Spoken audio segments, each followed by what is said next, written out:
हमने कश्मीर की 3 श्रेणियों के बारे में चर्चा की है, जिसमें काराकोरम, लद्दाख और जास्कर श्रेणी को हमने पढ़ा था। तो हमने देखा था कि काराकोरम श्रेणी पर केटू जो है वो पाई जाती है, जो भारत की सबसे ऊंची चोटी है। काराकोरम श्रेणी यहाँ पे पाई जाती है।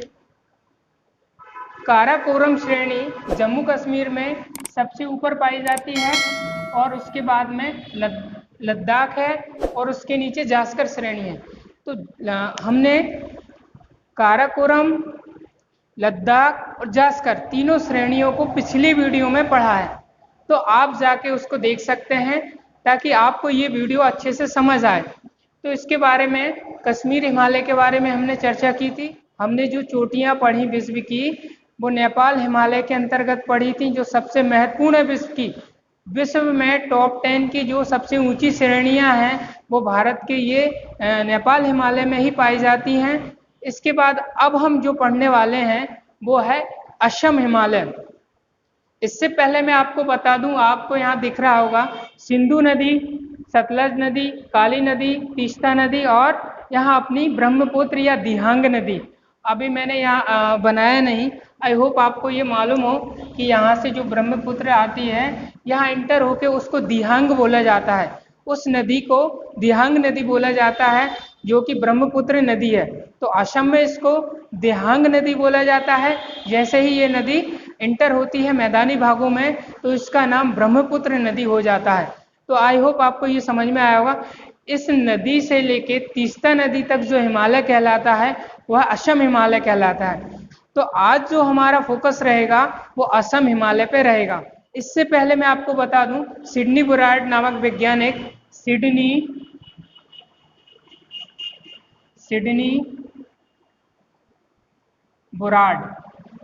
बुरार्ड वैज्ञानिक ने हिमालय को 3 श्रेणियों में बांटा है, कश्मीर हिमालय, नेपाल हिमालय और असम हिमालय। कश्मीर हिमालय को उन्होंने सिंधु नदी से लेके सतलज नदी तक जो हिमालय है उसको उन्होंने कश्मीर हिमालय कहा है, और सतलज नदी से काली नदी तक जो हिमालय है उसको उन्होंने कुमाऊं हिमालय कहा है, और काली नदी से तीस्ता नदी तक जो हिमालय है उसको नेपाल हिमालय कहा है, और तीस्ता नदी से लेके अपनी दिहांग या ब्रह्मपुत्र इस तक जो विस्तार है उसका असम हिमालय कहा है। तो इस तरीके से हमने नदियों के आधार पर हिमालय का वर्गीकरण देखा। आई होप एग्जाम में ऐसा आ जाए कि काली नदी और तीस्ता नदी के बीच में जो हिमालय है उस हिमालय का क्या नाम है, तो आप उसको टिक कर सकें कि वह नेपाल हिमालय है।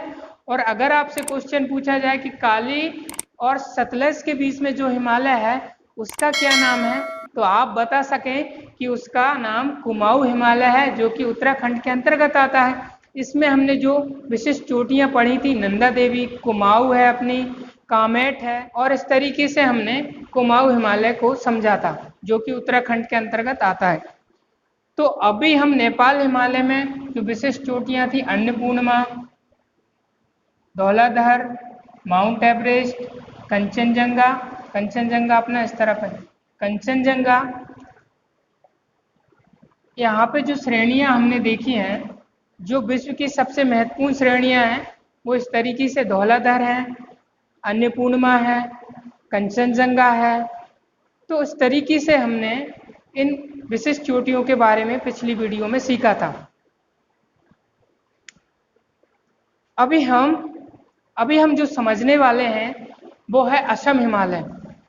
हिमालय जो इस तरीके से विकसित हुआ है, इस तरह से उसकी श्रेणियां हुई हैं। सिडनी बुरार्ड के हिसाब से हमने देखा कि नदियों के हिसाब से हिमालय को कितने पार्ट में बांटा गया है और किस हिसाब से इस हिमालय को क्या कहा जाता है।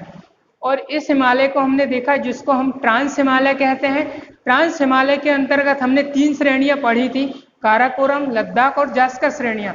3 श्रेणियां हैं जो कि प्राचीनतम श्रेणियां। ये हिमालय जो असम हिमालय है इसके बारे में अभी अब चर्चा कर रहे हैं हम।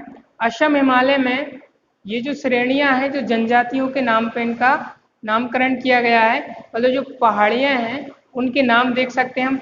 इस पहाड़ी का जो शुरू में सबसे पहले दिख रही डाफला है, मिरी है, आबोर है और मिसमी है, ये सभी जनजातियों के नाम पे रखे गए हैं इन पहाड़ियों के नाम पे। जो कि हिमालय के अंतर्गत ही आते हैं, उसी की श्रेणी है।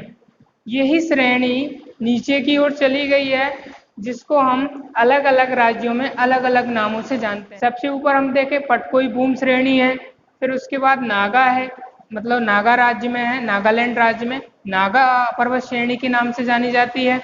फिर लेमाटोल है, और फिर मिजोरम में मिजो पहाड़ियाँ हैं। तो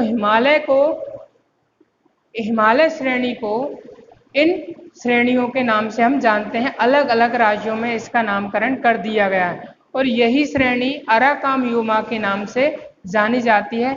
नीचे की ओर जब ये श्रेणी चली जाती है तो इसको हम अराकामयुमा कहते हैं, या अराकामयुमा के नाम से हम इसको जानते हैं।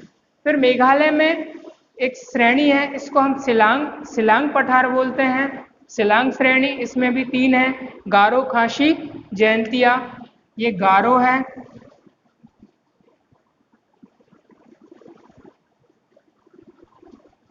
गारो,